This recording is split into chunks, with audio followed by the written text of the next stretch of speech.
Kadama TV ko jamate waliwo Kadama Omufilipine oba Omufilipino eyafudde nga kiteeberezebwa oba kyategeerekese nti nno omuvubuka ow'emyaka 17 bwe bagamba yamuse era bwe yamuse gavumenti ya Philippine yavuddeyo n'ebeera nga eteeka kunninga gavumenti ya Kuwait Abawarabu babeere nga bavunaana omuvubuka ono bamusalidde lwakufa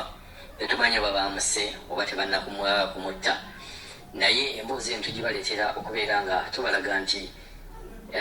tusobola nga gavumenti tusobola ng'abantu tusobola bwe tuteekawo measures oba bwe tuteekawo obukwakkulizo ku bakadaama abagenda ebweru nti kadaama omu yekka naye bw'afa tusobola okuteeka enninga ku gavumenti zino bakadaama gye babeera bafiiridde enfasa njawulo nti omuntu oyinza okubeera nga omuntu ofudde bufi bino embeera ya bulijjo nga omanyi nti agundi yakubiddwa pressure gundi omutima gwesibye ebintu bitunga bwe bitu naye waliwo enfa eno n'olabira ddala nti munnayuganda bamugje ku kizimbe ne bamukanyuga wansi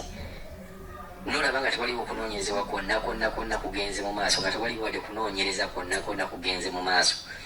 gavumenti ya Philippine yataddewo history okubeera nga Kadama waabwe eyafudde baatadde gavumenti ya Kuwait ku nninga ne bagamba oyo yasse naye alina okufa bagamba assamu n'ekisala naye alifa kitala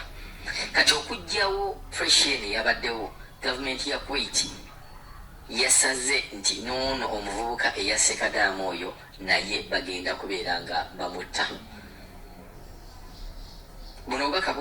bugenda nja kusooka mbuyise mu bibiina ebirwanirira bakadaama nga yoweranga eyo tugamba nti Kadama yenna tuteekengawo pressure nti Kadama yenna okufa etali nfaine eya bulijjo ebyo nti oba yabudda nti oba yalwala ne tulabira ddala nti yalwala n'afa naye bino musimanyi bamukanyuze bamusaze ensigo bwe tuteekawo pressure ey'amaanyi mbabuulira embeera egenda kukyuka example yiyo just omu yeka Kadama omu Omufilipine yafudde naye ensi n'ateeka ensi ku bunkenke naye sookolabe bakadaama bameka abajja ku kisaawe k'Entebbe oyinza okwesanga on average bakadaama babiri oba omu ku kisaawe ky'Entebbe akomawo nga yafudde tetwategedde tetumanyi waliwo ne bebasirikira ne babeera nga information etevudde bulungi waliwo abamanyika abantu ne bagenda ne babanonayo kati kaŋŋamye nti twetaaga nnyo okubeera nga tuteekawo embeera bw'oteekawo embeera n'omuntu eyali badde akola ekintu alina engeri gyekubamu mu mutima agamba jjukira embeera eri eyaliwo kati sookolabe ono Omufilipine ono yafudde embeera gye baataddewo mu nsi yaabwe nga bw'ogiraba ojja kwesanga omuntu yenna okugenda nti apulaninga okutta Kadama Omufilipino nga gyagamba twalabako oli yennyini naye yamutta naye baamutta tuteekengawo embeera ngaeyo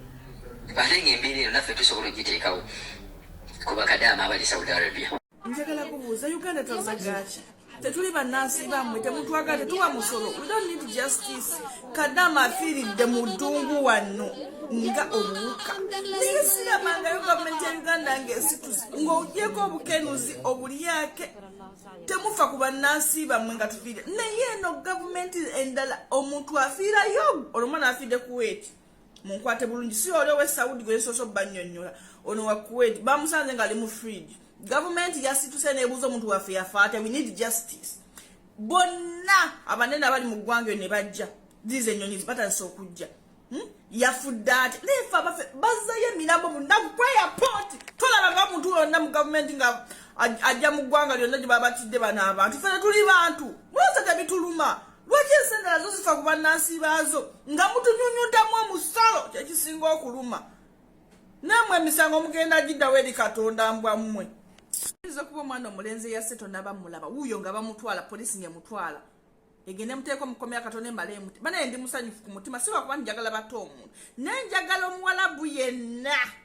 kati kino akitwale ng'ekyokuyiga nti tetuli bakuzanyirako ne gavumenti zaffe ezibadde